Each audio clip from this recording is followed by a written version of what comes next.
al finalizar la conferencia, el público podrá realizar preguntas al invitado. Los y las invitamos a dejarlas por escrito y a acercarlas al equipo de organización que está en la sala. Agustín es investigador del CONICET y director de la Maestría en Industrias Culturales de la Universidad Nacional de Quilmes. Además es doctor en Ciencias Sociales por la UBA y magíster en Industrias Culturales por la Universidad de Quilmes. En esa misma universidad también trabaja en el Centro de Investigación de Industrias Culturales y Espacio Público, donde se integra en líneas de trabajo sobre concentración del sistema de medios y adaptación de los modelos de negocio, particularmente en el mercado radiofónico. Muchas gracias, Agustín. Te escuchamos.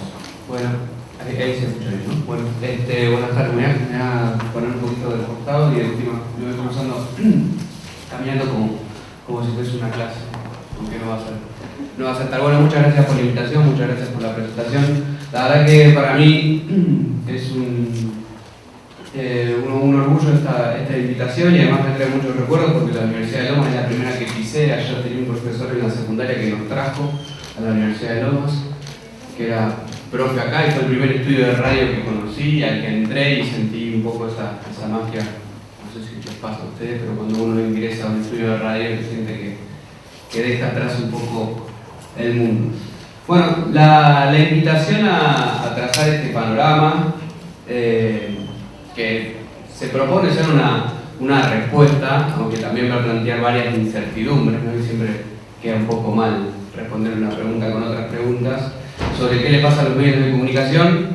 Es diversa, como todo investigador en ciencias sociales hacemos la gracia de decir que es complejo responder a esa pregunta de qué pasa con los medios de comunicación, pero cuando preparaba un poco y tomaba algunos apuntes para la charla, se me ocurrió una frase, o mejor dicho, se me ocurrió dar vuelta una frase histórica que dijo hace algunos años el expresidente Carlos, que dijo: estamos mal pero vamos bien. Bueno, la frase que se me ocurre para caracterizar, para definir y empezar a responder a esta pregunta de qué pasa con los medios de comunicación es: estamos bien pero vamos mal, ¿sí? Invertirlo un poco. ¿Por qué? Bueno, la realidad es que si uno presta atención y consume medios de comunicación, sobre todo los medios de comunicación tradicionales,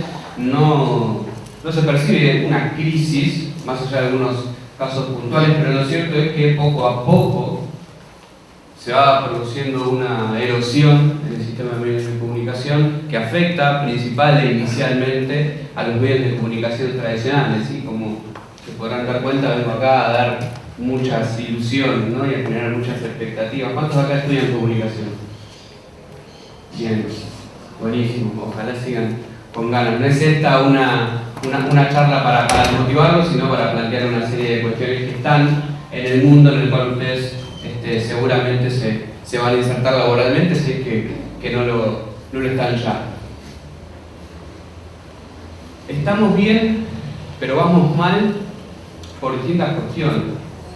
En primer lugar, porque los medios de comunicación en Argentina no parecen haberse dado cuenta de la ruptura de un paradigma central para entender el funcionamiento de los medios de comunicación, que es el paradigma tradicional mediacéntrico en el cual las audiencias íbamos a buscar a los medios de comunicación. El ejemplo más gráfico, más físico que se me ocurre es el de ir caminando a una esquina de nuestro barrio a comprar el diario, ¿no? Digamos, el ejemplo máximo del mediacentrismo. El medio está en un lugar y caminamos, lo pagamos y lo traemos, ¿sí? Bueno, eso lógicamente ya no existe más. Cuando me refiero a eso ya no existe más, no me refiero a los kioscos diarios que ahora venden muñequitos, autitos y otro tipo de cuestiones, y algunas revistas, casi no vemos muchos diarios, sino que me refiero al paradigma mediacéntrico, ¿no? Hoy los que estamos en el centro somos los usuarios, las audiencias, los oyentes, los televidentes, los lectores, como querramos ponerle a esa categoría. Y los que tienen que encontrarnos, los que tienen que venir a buscarnos, o vamos a despersonalizar, los que tienen que ir a buscar a las audiencias son los medios de comunicación. ¿A dónde? Bueno, a donde las audiencias están, donde las audiencias viven. No todas, pero sí mayoritariamente en plataformas digitales, en Instagram, en YouTube, en Spotify, en Google, en TikTok.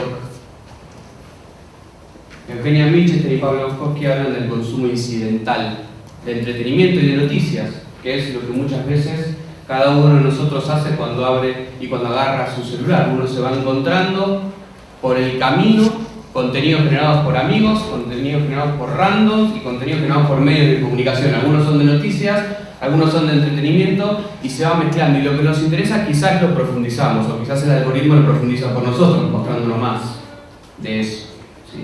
Pero entonces, los medios de comunicación no parecen haber entendido para qué y cómo ir a las redes sociales, a las plataformas digitales. Esa pérdida de tiempo derivó en una plataformización del consumo de entretenimiento y de información, del cual ya es bastante difícil de revertir y sobre todo ya es bastante difícil para los medios de comunicación tradicionales combatir en términos económicos, que es otro punto sobre el cual vamos a ingresar. Y podemos decir que otro aspecto para contextualizar estamos bien pero vamos mal, está relacionado con el aspecto de la producción y la distribución de contenidos, reitero, de entretenimiento y de noticias. No estoy perfilando sobre la actividad periodística en particular, aunque podríamos hacerlo después, si alguno de ustedes así lo quiere, que tiene que ver con el proceso de descentralización de la producción, esto que le decíamos, que les decía recién, ¿no? Uno ingresa en redes sociales, o en YouTube, o en WhatsApp, si categorizamos a WhatsApp como una aplicación de mensajería o como una red social, digamos, hay varias formas de entenderlo. Y la generación de entretenimiento, de contenido, está absolutamente descentralizada, ¿sí? Digamos, un reel, para ponerlo en un término, un reel de TN compite con un reel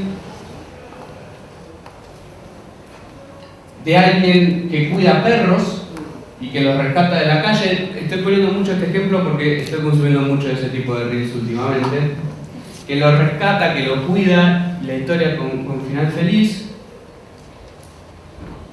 con otros usuarios que promueven noticias falsas sobre su información, etcétera, etcétera. Es decir, se ha descentralizado la producción, pero se ha absolutamente centralizado y concentrado la distribución de esos contenidos, es decir, por dónde los consumimos. Bueno, antes teníamos múltiples actores que distribuían contenidos. Incluso cada uno de los sectores o de las ramas de los medios de comunicación o de las industrias culturales tenía esquemas y actores en el marco de la distribución diferenciados.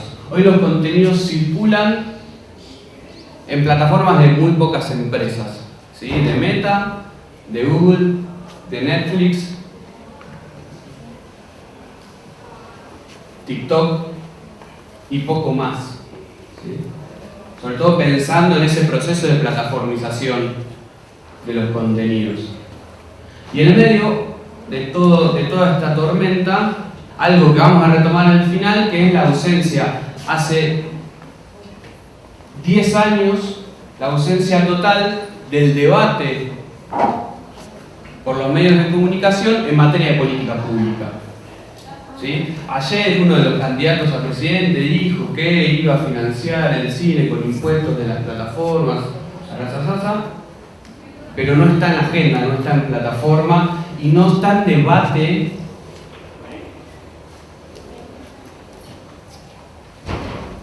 en el Congreso de la Nación.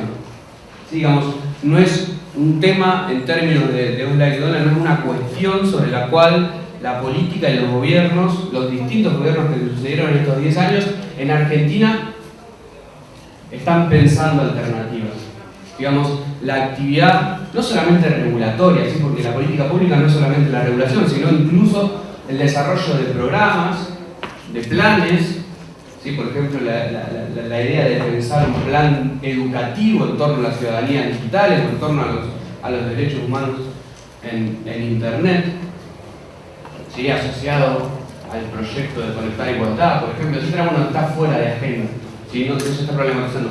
Ni siquiera hablemos de la posibilidad de que las plataformas paguen por producción local, o ponerle una cuota, o ponerle una obligación de producción local, o como está sucediendo en Canadá, en Francia, en Alemania, en Australia, los intentos por sentar a Google y a Facebook con los medios de comunicación para que compartan parte de la publicidad que están facturando.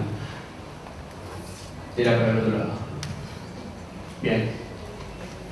En el medio estamos bien. ¿Por qué decimos que estamos bien pero vamos mal? Bueno, estamos bien porque los medios de comunicación, la radio, la tele, los portales de noticias, tienen una altísima penetración social. ¿Sí? A mí me gusta mucho siempre traer y resaltar los números de la radio. ¿Sí? La radio es escuchada a diario por el 60% de los argentinos, según las últimas cifras del Sistema de Información Cultural Argentina, ¿sí? La Encuesta Nacional de Consumos Culturales, que es una referencia al momento de hablar de cómo consumimos y de qué consumimos los argentinos. ¿Por qué? Bueno, básicamente porque es el único estudio que se hace en todo el país. Entonces no podemos caracterizar el consumo de los argentinos únicamente con datos de 3 o 4 centros urbanos con suerte, ¿sí? Que son las mediciones tradicionales con las que se rige el mercado. Por otro lado, porque al momento de evaluar, de analizar en esa encuesta, a la que invito a que consulten todos aquellos que puedan llegar a estar interesados en este tema, se detecta una convivencia.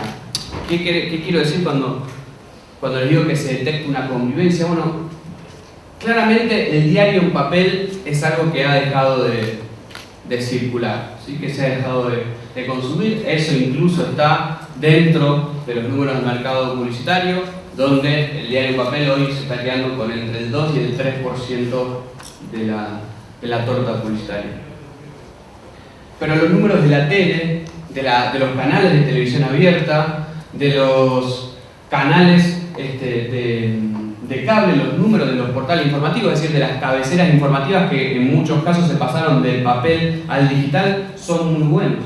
¿Sí? Siguen teniendo una capacidad no solamente de llegar a grandes audiencias, sino de disputar y de marcar la agenda. Lo que sucede es que han perdido la exclusividad de esa actividad. ¿Sí? E incluso muchas veces regalan esa exclusividad al competir y al tomar todo el tiempo temas y agendas de las redes sociales. ¿Sí? Muchas veces se dedican a hablar, y esto como audiencias seguramente ustedes lo habrán detectado, se dedican a hablar de lo que sucede en las redes sociales, siguiendo casi su lógica de morderse la cola, ¿no? de remitir a cuestiones que nacen con otras lógicas absolutamente distintas a las cuales se producen y se trabajan las agendas en los medios de comunicación. Es decir, entonces cuando vemos esa convivencia, vemos este efecto, este proceso de sedimentación, ¿sí? La evolución de los medios de comunicación y la aparición de nuevas tecnologías en materia de medios de comunicación no genera la desaparición de otros medios, sino que se monta sobre esos otros medios y empieza a conversar, empieza a compartir espacios y empieza a competir en otros espacios. El ejemplo más claro de eso es la convivencia de la televisión con las plataformas de video streaming y cómo la ficción y algunos géneros han sido ya directamente abandonados y dejados de lado por la televisión más tradicional en términos de producción, no solamente de programación. Y la televisión se reconvierte o se transforma o se focaliza mucho más en los géneros en vivo, en lo noticioso, muy parecido a lo que le sucedió a la radio con el surgimiento de la televisión en los años 60 y 70. Y es interesante también evaluar y analizar lo que le sucede a la radio con el podcast. Claro, el podcast es algo mucho más de nicho que el consumo de plataformas digitales de contenido audiovisual. Pero cuando uno conversa, encuesta y estudia a los oyentes de podcast, se encuentra que son muchas veces oyentes de radio intensos que buscan otras cosas que escuchar en los horarios donde la radio no ofrece muchas cosas, ¿sí? Por lo general, por la tarde y por las noches. Por supuesto que hay oyentes de podcast que nunca escucharon radio, ¿sí? Pero hay una convivencia en ese sentido. Después también estamos bien, digamos, podemos ser positivos Porque diría yo, de la pandemia para acá, una de las grandes ganancias del proceso, del velocísimo proceso de digitalización de consumo y de producción de contenidos, es que se ha ganado diversidad en agendas, se ha ganado diversidad en formatos y se ha renovado la producción de contenido, por supuesto con muchísimas falencias, con muchísimas críticas como las que podemos tener, pero el sentido de la producción de podcast, la producción de streamers y de canales de streaming, que son dos cosas absolutamente no, pero son dos cosas distintas. Los newsletters muestran que en este ecosistema bastante viciado, y sobre todo en este ecosistema de medios tradicionales con mucha incapacidad de lectura de estas transformaciones, por abajo surgen propuestas disruptivas sobre las que podemos tener muchas críticas, repito, y sobre las que podemos conversar largo y tendido, pero que en algún punto llegan para atender esas audiencias, en algún caso huérfanas de los medios tradicionales, especialmente los jóvenes. ¿Sí? Los medios tradicionales desatendieron a los jóvenes antes de que los jóvenes empezaran a consumir contenidos en los canales de streaming, en podcast como hacen ahora.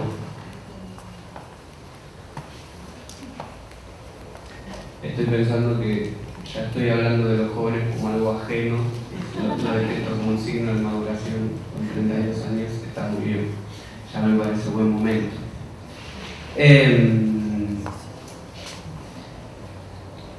El caso más palpable es el de la radio, ¿sí? Al de la tele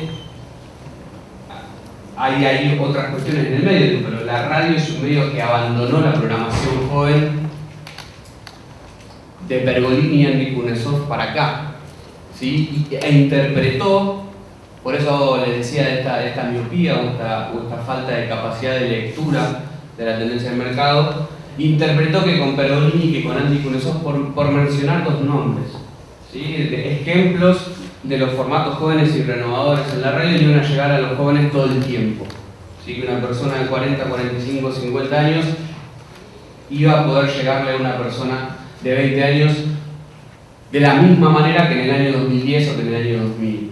¿Sí? Cuando las distancias de consumos culturales y de lógicas culturales y de código cultural eran mucho más cortas que las de ahora, ¿no? Donde hay artistas que llenan estadios de jóvenes y los adultos como nosotros no los conocemos o no conocemos una canción, ¿sí? O no podemos entender cómo es que llegan tantas personas. Eso en los años 2000, 90, 2010 no sucedía. Si un artista llegaba a un estadio era más o menos conocido transversalmente, ¿sí?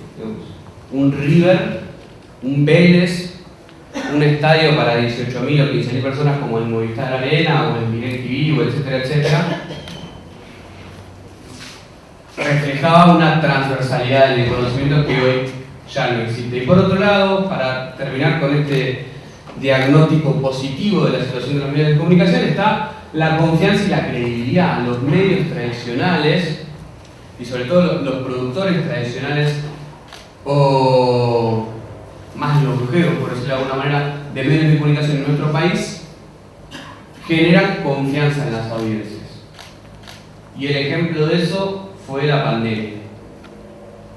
Cuando no sabíamos qué era lo que sucedía ahí afuera de nuestras casas, que era el lugar a donde no podíamos ir, cuando desconocíamos las consecuencias de lo que nos estaba pasando, cuando queríamos conocer qué era lo que estaban haciendo y qué era lo que sucedía en otras partes del mundo con lo mismo que estábamos sufriendo nosotros, los noticieros de televisión abierta tuvieron picos de audiencia, las radios AM tuvieron picos de audiencia y los portales informativos de las cabeceras tradicionales, hablo de Clarín, de Página 12, de Infobae, de La Nación, de las que se les ocurran, tuvieron picos de visitantes. Es decir, cuando necesitamos información para entender realmente qué era lo que estaba pasando ante una situación de incertidumbre, de gran angustia, fuimos a los medios tradicionales. ¿Sí? Por supuesto, la confianza y la credibilidad ha mutado, por decirlo de alguna manera. No somos los mismos consumidores de medios que hace 10 o 15 años, particularmente, que antes de la discusión por la Ley de Servicio de Comunicación Audiovisual. ¿Sí? Digamos, no confiamos en todos los medios, ni siquiera confiamos en el sistema, pero confiamos en los medios que consumimos nosotros. Y esa es una buena noticia. Pero ¿por qué vamos mal? Bueno, en el primer semestre de 2023 sucedió algo que no había sucedido nunca en el mercado publicitario argentino y que es una tendencia que no se va a revertir, sino que se va a acentuar, que es que por primera vez Internet fue el principal dispositivo de venta publicitaria. ¿Sí? Digamos, cuando hacemos la torta de la publicidad y donde se invierte la publicidad, tanto privada como estatal, hasta el año 2022, la televisión era el medio que más dinero recaudaba, que más dinero se llevaba, por decirlo de alguna manera. Por un 40, 41, 42 según el año, por ciento de esa torta. Internet venía creciendo a gran velocidad después de la pandemia, es decir, el salto de 2020 a 2021 es más o menos de 10 o 12, 15, de 10 o 12 puntos porcentuales. ¿Sí? Pasa del 21-22 al 30 y pico según la fuente, digo, pero en todas las fuentes se replica y se reproduce ese salto. ¿Sí? Que va acompañado del salto de la digitalización en el consumo, ¿sí? Que se produce por estar en casa, entre otras cuestiones. Pero en el año 2023, en el primer semestre de este año, por primera vez Internet superó a la televisión. Y no solamente superó a la televisión, sino que la hizo bajar. Es decir, saltó del 38% al 41% y el que pagó ese salto fue la televisión, que cayó del 41% al 38% de la torta. Hasta este momento el crecimiento de Internet como dispositivo y como medio publicitario no afectaba a la televisión. Sí, digamos que se están como consolidando dos soles en el sistema publicitario. Bueno, ahora el sol televisivo empieza a achicarse también o empieza a perder su fuerza. ¿Sí? Y eso es muy trascendental, sobre todo para entender lo que va a suceder a partir de ahora con los números publicitarios. Porque cuando la publicidad va a Internet, no va solamente a, bueno, esto imagino que lo deben saber, no va solamente a la página de Infobae o la aplicación de Minuto 1 o la aplicación Mi Telefe. No, entre el 60 y el 70% de esa publicidad va para Google y Facebook, que tienen sus plataformas de venta publicitaria programática, en algún caso, para ubicarla en algunos displays de medios de comunicación, y en otro caso para la inserción orgánica, es decir, para esas publicidades que nos aparecen a nosotros cuando hacemos una búsqueda en Google, que nos aparecen los primeros contenidos patrocinados, eso es publicidad paga, o cuando estamos mirando Reels en Instagram, que cada 2 o 3 Reels, cada vez más seguido, nos aparece un anuncio publicitario. ¿Qué les quiero decir con esto? Que la publicidad está dejando de financiar, principalmente de 2015 para acá, la producción de contenido. La producción de contenido de medios de comunicación pierde de manera acelerada su principal fuente de financiamiento. Y hay un problema central para eso, que es que no hay mucho de dónde reemplazarla, porque las audiencias también estamos pagando por muchos servicios y estamos invirtiendo en servicios de comunicación, de entretenimiento, de contenidos en general, mucho más que hace 20 o 30 años. ¿Sí? Si sacamos la cuenta de cuánto pagamos del abono por el celular, de alguna aplicación audiovisual que pagamos nosotros, porque del resto nos prestan las contraseñas, si sumamos a eso lo que pagamos de cable o de una conexión de internet hogareña, ahí tenemos un montón de dinero.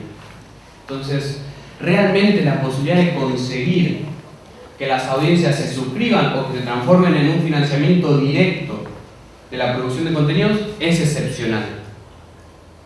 ¿Sí? Cassiari y el modelo de crowdfunding es algo excepcional, no es la regla. ¿Sí?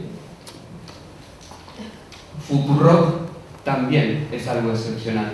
Al calor de Futurock surgieron otros proyectos de emisoras y de medios online que apelaron a la suscripción de sus oyentes y ya se apagaron, ¿sí? No funcionaron, por distintos motivos.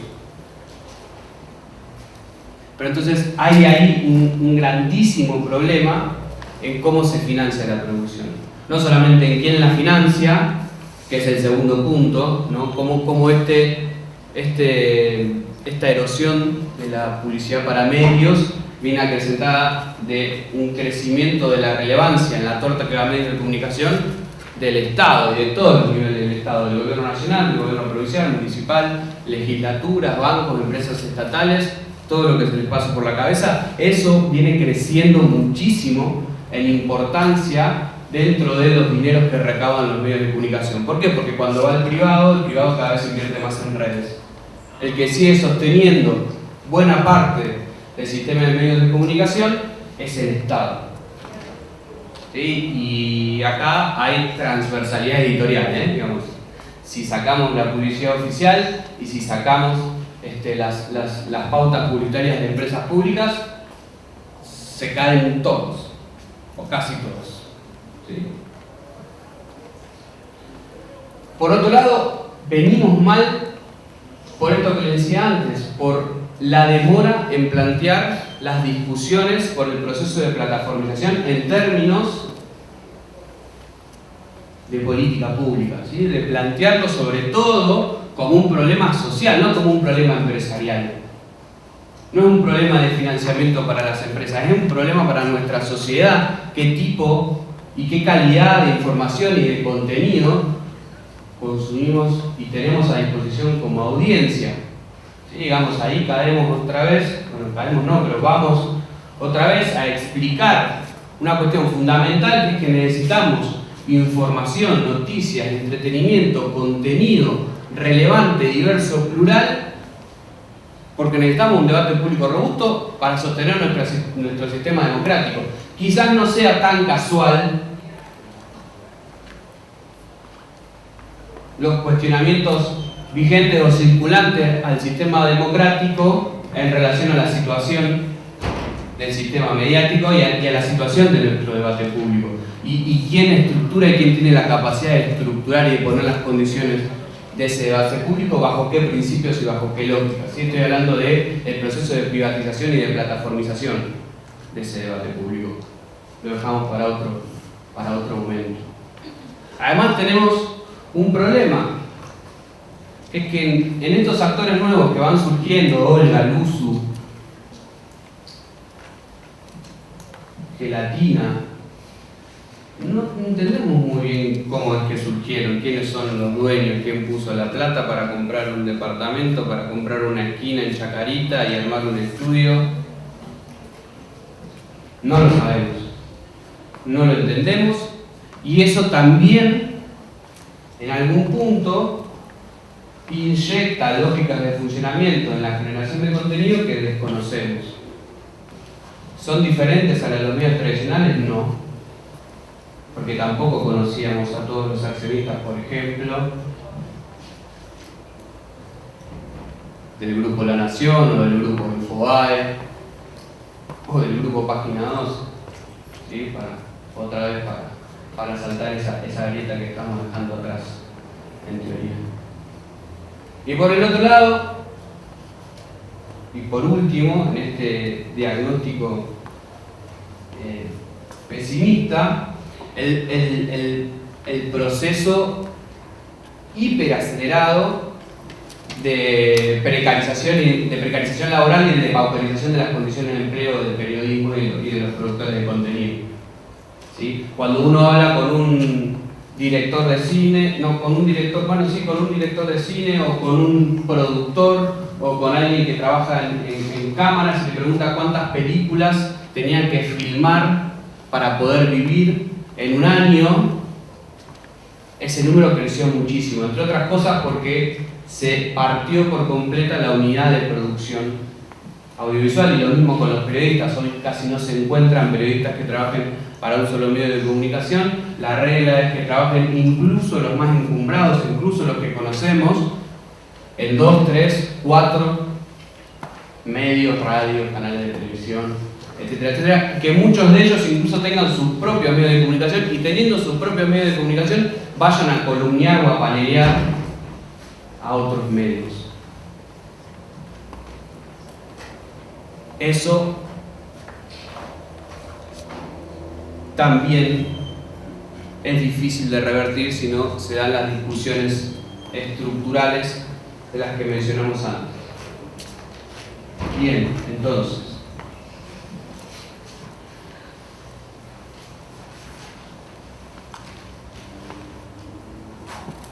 las empresas de medios de comunicación, de manera un poco quizás hasta cómica, hoy en día están pidiendo la asistencia estatal, están pidiendo la regulación estatal, que el Estado defienda a todo el sistema de medios de comunicación de las plataformas. ¿Sí? Encontramos un enemigo común, las plataformas digitales, y ahí van todos.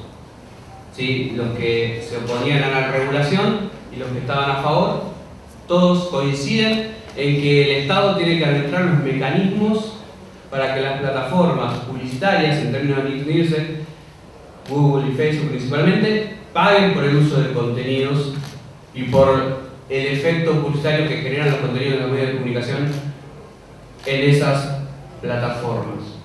Bueno, no están siendo muy escuchados, porque no estamos debatiendo en nuestros países, salvo de América Latina, salvo en Brasil, proyectos de este tipo. ¿Sí? Estamos quizás esperando a ver cómo funcionan y si funcionan los modelos de Australia, de Canadá, donde eso no se da sin una crisis muy grande, donde por ejemplo en Australia Facebook dijo, ok, ustedes quieren que pague por las noticias que utilizo, dejo de indexar noticias en el feed, y los medios de comunicación fueron a pedirle por favor que volviera a indexar las noticias porque habían caído un 70 o un 80% las visitas a los portales. Entonces, ni siquiera está garantizado en países con otra fuerza económica y política distinta a la Argentina y distinta a la de América Latina, como la Unión Europea, donde se sancionaron los reglamentos de mercados y de servicios digitales y empiezan a florecer los problemas para la aplicación y para la llevada al terreno y a los espacios nacionales de esas regulaciones. Resulta muy difícil entonces entender o afirmar que en muy poco tiempo esta situación de disputa de intereses en términos económicos va a quedar resuelta de algún tipo. Mientras tanto, seguiremos asistiendo a este proceso más acelerado o menos acelerado, dependiendo de la capacidad de intervención que tenga el Estado para paliar esta crisis. Y cuando hablo de la capacidad o la intención del Estado de paliar esta crisis, hablo de lo que hizo el Estado en el año 2020 con los medios de comunicación, incluyéndolos en los programas donde se pagaba la mitad de los sueldos y en algunos casos se pagaba la totalidad de los sueldos de los trabajadores, a diferencia de en Brasil, donde eso no sucedió y el proceso de pauperización y de precarización laboral se acentuó al ritmo de eso, ¿no? Entonces, no es lo mismo cualquier tipo de Estado. Los medios siguen disputando la centralidad social y política, pero ya no en exclusividad, ya no discuten solamente con otros medios de comunicación para plantar esa agenda de cuestiones por la que debatimos y por la que la opinión pública argumenta, pero siguen siendo, digamos, convive un doble factor, siguen siendo muy masivos. Y de hecho muchas personalidades y muchas figuras que surgen de lo digital van a legitimarse y a volverse masivos realmente a la televisión. Y algunos van a la radio también, pero van por otra cuestión. Pero sobre todo a la televisión. Fíjense, si no, para mí uno de los casos centrales de eso, ya se me fue el nombre de la cabeza, era esta Instagramer influencer que fue a Masterchef, si alguien se acuerda del nombre y me lo dice, Belu Lucius, ¿no? Belu Lucius, que fue a la televisión y a partir de ahí se transformó en una figura absolutamente distinta a la que era antes, porque la televisión sigue teniendo esa capacidad de masificarte en el sentido en el cual te conoce todo el grupo familiar. Es decir, en el cual vos podés hablar de alguien en la mesa del domingo, transgeneracionalmente. Si eso lo tiene la televisión, lo tiene la radio, y además tienen estructuras productivas profesionales, pero la televisión y la radio ya no tienen la capacidad de generar grandes negocios. Ya no lo tienen. Y eso se da cuenta, por ejemplo, Viacom en Argentina, que Viacom es la dueña de Telefe, compró Telefe en el año 2016, y de 2016 a esta parte vendió la mitad de los canales de televisión abierta que tienen en el país. Porque los canales de televisión abierta ya no son un negocio para una empresa de ese tipo. Ya no son grandes negocios los medios de comunicación. Cuando uno mira los balances del Grupo Clarín, hace años, pero en los últimos en particular, las unidades de producción de contenido, de generación de contenido, son casi absolutamente deficitarias. Ni que hablar la unidad de producción periodística en papel y en web. Pero la radio también es deficitaria. ¿Sí? Y si para ellos es deficitaria, imaginémonos cuánto les debe costar. Digo, si para ellos, en el sentido de la cantidad de audiencia que tienen y la cantidad de y la capacidad de articular acciones comerciales y de contactarse y de compra y de venta comercial, imagínense lo que queda para el resto. Última idea, entonces, no pensé que iba a ser tan pesimista la charla, pero quedó muy pesimista. Asistimos a un proceso, esto que les contaba al principio, a un proceso acelerado de extranjerización de nuestro tiempo de atención y sobre todo, y particularmente como consecuencia de eso, cómo la empresa, cómo el sector de los medios de comunicación viven de la atención, de nuestra atención, porque digamos, consiguen audiencias, consiguen la atención de las audiencias, se dan vuelta y las venden en el mercado publicitario, y nosotros nuestra atención la ponemos cada vez más en espacios, en pantallas, en interfaces, en plataformas, como querramos llamarle, de propiedad extranjera. Asistimos a una extranjerización de nuestro tiempo de atención que deriva en una extranjerización de la renta de nuestro sistema de contenidos, para ponerlo en el sentido amplio. Y ese es un gran problema. Y esa debería ser una gran cuestión en tiempos de campañas electorales. Digamos, qué tipo de contenidos, qué tipo de productores, con qué financiamiento y con qué sentido queremos para nuestra democracia. ¿Sí? Y no voy a preguntar si es que todavía queremos democracia, lo voy a dejar ahí. ¿Sí? Muchas gracias.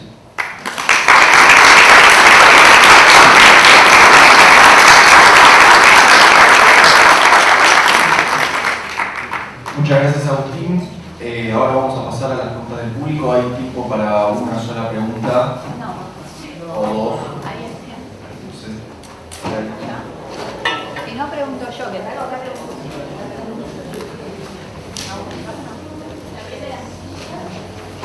Hola. ¿Cómo estás?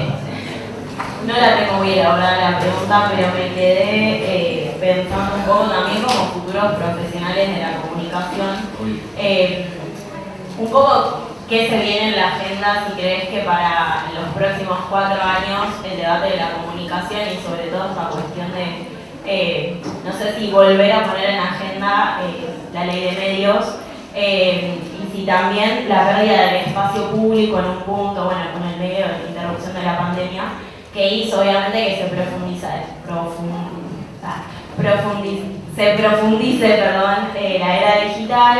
Si crees que eso también, bueno, influye en el consumo que tenemos día a día de los medios, pero eso cómo abriría un escenario para debatir una futura ley de medios nuevamente de cara al próximo gobierno. Bueno, en términos de opinión, creo que plantear el debate o la demanda en términos de una nueva ley de medios, en sentido de opinión pública, ya sale mal barajado, porque lo cargamos de un sentido y recuperamos una discusión que no está mal recuperar, pero sí que carga con un montón de argumentos y de sentidos previos que no estratégicamente no sería bueno recuperarlos. Sí me parece que estaría muy bien intentar recuperar.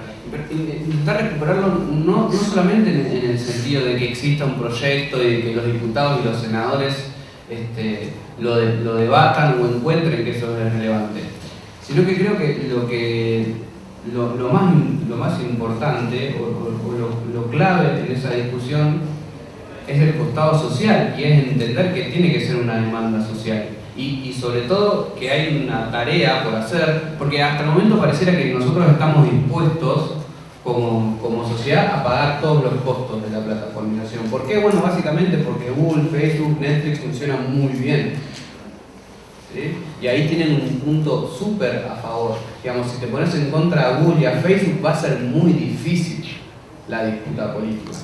Va a ser muy difícil porque no vas a tener el apoyo social, básicamente porque todos los usamos, porque yo para venir acá usé el Google Maps, ¿sí? A pesar de que soy de Avellaneda, pero lo usé porque me era más fácil entender cuánto iba a tardar, por dónde tenía que agarrar o no tenía que agarrar. Y porque lo primero que pasa cuando estoy en una discusión con un amigo y no sabemos algo, agarro y lo googleo. Y porque Instagram se lleva el mayor tiempo de uso de mi pantalla y de mi celular. Y yo soy doctor en ciencias sociales, estoy acá dando una charla diciendo que hay que debatir. Entonces, lo que me parece trascendental es no solamente ponerlo en la agenda política, sino el proceso otra vez de debatir qué es lo que nos está pasando y cuáles son las consecuencias de la situación y del esquema comunicacional, no solamente de los medios de comunicación, sino con el sistema comunicacional que utilizamos y del que somos partícipes hoy en día, porque si no va a pasar esto, va a pasar lo que pasó en Brasil, cuando se intenta regular un costadito del accionar de Google y Facebook, te compran las tapas de todos los diarios de tirada nacional, te dicen que el gobierno está intentando regular la libertad de expresión en Internet, y eso absolutamente hace que todos se pongan en contra, ¿sí? Entonces, me parece que anterior, y con esto cierro para no seguir redundando, anterior a esa cuestión está una política que no sea una ley, en el sentido de, como decía, de formación y educación, no en un sentido paternalista, no de venir a explicarte que sos una víctima, sino de entender. Y a partir de poder entender, poder formar un espíritu crítico en torno a nuestras prácticas y consumo digital. Perfecto, hay espacio para una última pregunta. No sé si alguien...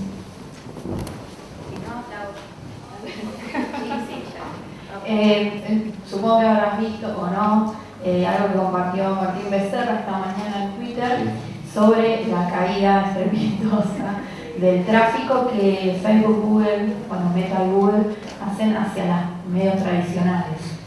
La pregunta es qué va a pasar con eso, digamos, o cómo se pueden acomodar los medios.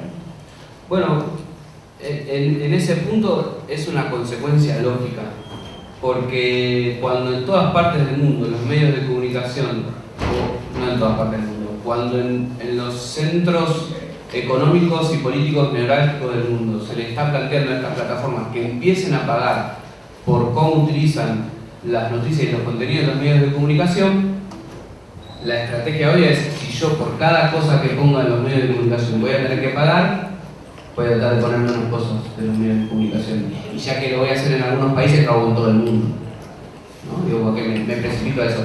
Google y Facebook tomaron, y Meta, ¿no? Para ponerlo en términos de empresa, Alphabet y Meta, tomaron dos decisiones a partir de que estas discusiones reflorecieron en los años 2018 y 2019. Por un lado, empezaron a tener estas estrategias de merma del tráfico y de merma del linkeo a posteos y a contenidos de los medios de comunicación. Y por otro lado, lanzaron programas que a mí me gusta llamarlo de responsabilidad social empresaria, ¿no? Empezaron a crear fondos de fomento o de evolución o de desarrollo de medios de comunicación, a través de los cuales principalmente se sumaban a las grandes cabeceras informativas del sur global sobre todo, y las ponían dentro de estos programas de desarrollo, de apoyo económico, para hacer lobby, ¿no? Para calmar a la fiera, para garantizar que no iban a ir a reclamar a las cámaras de diputados, a las cámaras de senadores, la sanción de leyes parecidas a las que estaban reclamando en el norte. Lo cierto es que ya es tarde para los medios de comunicación, porque ya le dieron muchos años, mucho tiempo gratis el contenido. Y entonces, en ese punto, la conclusión es otra vez digo, pesimista, porque la solución tiene que venir de otro lado, de cobrarle a las plataformas únicamente no va a venir, digo, y eso tiene que ver con discutir que el periodismo y la actividad periodística es un bien común, no es una actividad empresaria, y que trazar esta discusión no implica defender a las empresas, que es como está formulada la discusión en muchos de estos países, sino que lo que hay que defender es la actividad periodística, no solamente la comercial o la que tiene fin de lucro. Pero es muy complejo el escenario porque no hay nada que pueda hacer revertir esa tendencia de desindexar contenido de los medios de comunicación. No hay forma. Nuevamente, Agustín, muchísimas gracias.